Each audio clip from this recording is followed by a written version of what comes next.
எங்க மாப்பிள்ள இருக்கிற? ஏன் வேலையா?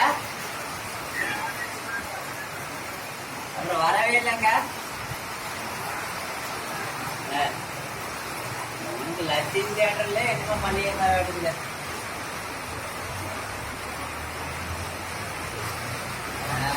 சரி சரி. மழை பெய்யுதா?